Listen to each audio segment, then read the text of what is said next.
बिस्मिल्लाहिर्रहमानिर्रहीम। अस्सलाम वालेकुम दोस्तों, मैं हूं तमीर इरशाद अपना तालिया के चैनल से। आज दिन में जो आपके लिए दो खबरें लाया हूं, दोनों ही अच्छी खबरें हैं। और एक जो खबर है वो इंतहाई मुस्बत खबर है पाकिस्तानी एम्बेसी के हवाले से। पहली खबर पे हम बात करेंगे, जैसा कि आपको मालूम है कि इटली में जो इमिग्रेशन का जो अमल है वो शुरू हो चुका है। और तकरीबन ये जो इमिग्रेशन है ये दो मराहिल में जो है मुकम्मल होगी। पहले मरले में जो है तकरीबन 70% लोगों की जो है दरख्वास्तें जमा होंगी, उनको वीज़े दिए जाएंगे, जबकि दूसरे मरले में बकिया 30% लोगों को दिए जाएंगे। अब मैं आपको बताता चलूँ कि किन किन महकमों में और कौन कौन सी तारीखों में जो ये अपने वीज़ा जो है जारी होंगे।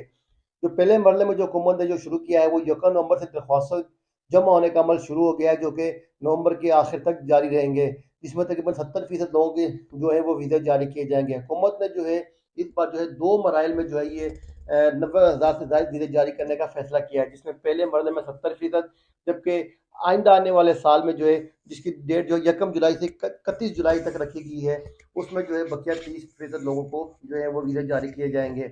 जिन शोबों में जो वीज़े जारी किए जाएंगे उनके भी आपको नाम बताता हूँ। तो बताता तो चलो कि जो नवंबर में जो है वीज़े जमा होंगे, दरख्वास्तें जमा होंगी, उनकी जो क्लिक डेट रखा गया है वो 12 फरवरी वाले दिन रखा गया है। इसी तरह जो अगले आइंदा आने वाले साल 2025 में जुलाई में दरख्वास्तें जमा होगी, उनको जो क्लिक डे है वो 1 अक्टूबर को रखा गया है। यानी कि आइंदा आने वाले साल जो दरख्वास्तें जमा होंगी उसमें आइंदा आने वाले साल अक्टूबर में ही जो उसका क्लिक डे रखा गया है। और बताता चलूँ कि किन किन महकमों में जो है ये दरख्वास्तें जमा होंगी। जो सबसे पहला बड़ा महकमा है, जो शोबा है, वो घरेलू मुलाजमत का है, जिसे हम यहाँ पे डोमेस्टिक या बदानते कहते हैं। दूसरी तरफ जो है ज़राअत के शोबे में भी जो है कोटा रखा गया है। इसके बाद जो ट्रांसपोर्ट कंपनी है, जिसे ट्रांसपोर्ट मर्ची भी कहते हैं, उसमें भी रखा गया है। बिल्डिंग कंस्ट्रक्शन में भी जो है वीज़ा जारी किए जाएंगे। उसके बाद telecommunication, hair dresser salon, plumbers, hotel tourist, grocery shop जो स्टोर्स वगैरह होते हैं, जहाज साजी कंपनियां, माहीगीरी, मैकेनिक्स, इलेक्ट्रिशियन और रेस्टोरेंट वगैरह में जो है ये वीज़े जारी होंगे। तो नाज़रीन, ये जो 14 महकमे थे इनका मैंने आपको बता दिया है। इंशाल्लाह मैं कोशिश करूंगा कि इसको लिंक में भी या कमेंट्स में एक दफ़ा दोबारा लिख दूँ, ताकि जिन लोगों को समझ ना सके तो वो दोबारा जो है इन महकमों इन शोबों के बारे में जो है वो जान सके कि किन शोबों में जो है ये वीज़ा जारी किए गए।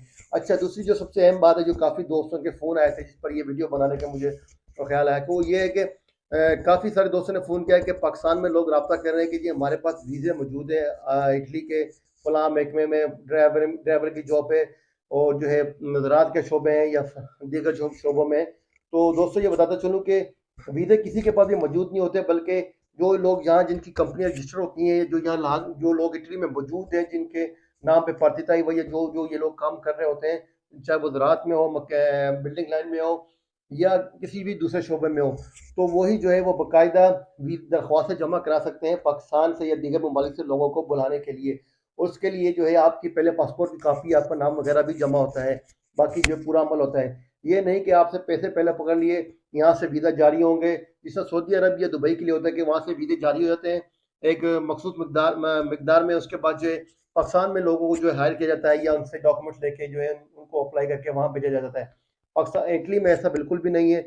अगर कोई शख्स आपको कहता है कि मेरे पास वीज़े हैं, जैसे कि आपने देखा होगा कि फेसबुक, इंस्टाग्राम और यूट्यूब पे काफ़ी लोग जो है कह रहे हैं कि फलां हमारे पास जब वीज़े इटली के वीज़े खुल गए हैं, हमारे पास वीज़े मौजूद है, अब हमसे रब्ता करें, हम आपकी रहनुमाई करेंगे। तो ऐसा बिल्कुल भी नहीं है। इटली में अगर कोई शख्स आपका है जिसका अपना कारोबार हो इन इन 14 शोबों में, ज़राअत हो या ट्रांसपोर्ट हो या किसी का अपना कोई स्टोर हो वगैरह हो, ग्रोसरी शॉप्स हो, तो वही आपके लिए जो है ये वीज़ा अप्लाई कर सकते हैं। बाकी अगर आपको कोई शख्स कहता है कि जी मेरे पास वीज़ा मौजूद है, आप मुझे डॉक्यूमेंट दें या पैसे दें, तो ऐसे जालसाज़ों से बच के रहिएगा। अच्छा जी, दूसरी जो अहम खबर है वो इटली की एम्बेसी के हवाले से, कि बड़ी खुशखबरी है कि जो इटली की एम्बेसी ने जो है लीगलाइजेशन का जो एक अमल था वीज़ों के लिए, उससे ख़त्म कर दिया है। अब जो है वो पस्ताइल करवा के जो है आप वजारत ख़ारजा से वो डॉक्यूमेंट जमा करा सकेंगे। तालवी जो एम्बेसी ने ये जो है अपनी वेबसाइट पर भी जारी किया है कि जो डॉक्यूमेंट्स हैं वो बगैर तस्दीक, यानी कि पस्ताइल करवाने पड़ेंगे आपको वजारत ख़ारजा से, तो वो भी जो है काबिल कबूल होंगे, और उन पर भी जो है वीज़े जारी किए जाएंगे। इंशाल्लाह जी, आइंदा आने वाले दिनों में आपको जो 14 शोबे जो आपको बताएं, इस हवाले से बताते चलेंगे कि इन शोबों में कौन कौन से डॉक्यूमेंट चाहिए, और किन कौन कौन लोग अप्लाई कर सकते हैं, या किन कौन कौन से लोग जो यहाँ से आपको वीज़ा भेज सकते हैं। आज के लिए इतना ही, इजाज़त दीजिए। तनवीर इरशाद, अपना तालिया, इटली। अल्लाह हाफिज़।